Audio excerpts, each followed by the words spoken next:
ஆமா எங்க ரொம்ப நாளா உன் வீட்டுக்காரர் ஊர்லயே காணோம்? இப்படித்தான் ஒருத்தன் கேட்டான்.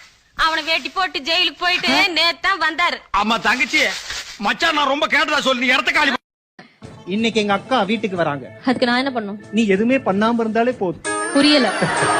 அதாவது அடுத்த 1 மணி நேரத்துக்கு நீ என்னோட ப்ராப்பரான பொண்டாட்டியா நடிக்கணும். அது கஷ்டம். அப்ப நான் ப்ராப்பரான புருஷனா நடிக்கிறேன். That's better. சத்யா, ஒரே ஆபீஸ் டென்ஷனா இருக்கு, ஒரு டீ போட்டு தரையா?